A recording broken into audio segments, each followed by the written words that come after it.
जी, इस वक्त मैं इस्लामाबाद के उस निजी होटल में मौजूद हूँ जहाँ पे बांग्लादेश और न्यूजीलैंड की टीमें मौजूद हैं और पाकिस्तान से इंडिया के हारने के बाद अभी भी पाकिस्तान के जूं तू की अगर मगर की कैफियत बाकी है। अभी पाकिस्तान टूर्नामेंट से मुकम्मल बाहर नहीं हुआ। अगर आज बांग्लादेश न्यूजीलैंड को भारी मार्जिन से शिकस्त देता है तो उसके बाद 27 फरवरी को पाकिस्तान और बांग्लादेश के दरमियान टाकरा पड़ेगा, जिसमें पाकिस्तान को बांग्लादेश को हराना पड़ेगा और भारी मार्जिन के साथ शिकस्त देनी पड़ेगी।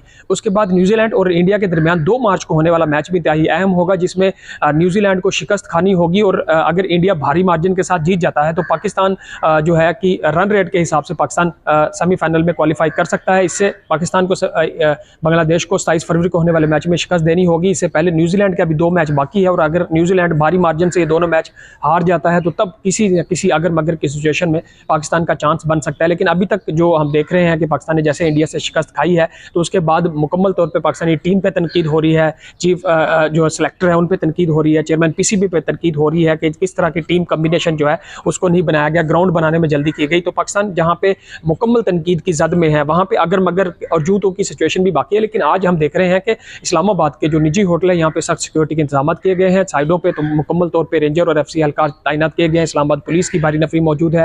टीमें इस निजी होटल से जब रवाना होंगी स्टेडियम की तरफ, जो रावलपिंडी क्रिकेट स्टेडियम है वहाँ पे आज जो मैच खेला जाएगा वो इंतहाई अहमियत का हामिल होगा। और अभी भी पाकिस्तान की उम्मीद बाकी है कि अगर आज बांग्लादेश जीत जाता है न्यूजीलैंड से और भारी मार्जिन से जीत जाता है तो फिर जो है तुक्के लगाए जाएंगे, हिसाब किताब लगाए जाएंगे और फिर देखा जाएगा। लेकिन अभी तक की सिचुएशन में पाकिस्तान इस इवेंट से चूंकि मेज़बानी तो कर रहा है लेकिन इस वक्त इवेंट से बाहर हो चुका है। लेकिन इस्लामाबाद के निजी होटल में जो इंटरनेशनल टीमें आई हुई हैं वो मौजूद हैं और पाकिस्तान में अभी भी चैंपियन ट्रॉफी के जो मैचेस हैं उनसे खिलाड़ी जो हैं वो तो खेलेंगे और जो शायकीन हैं वो भी महसूस हो सकते हैं।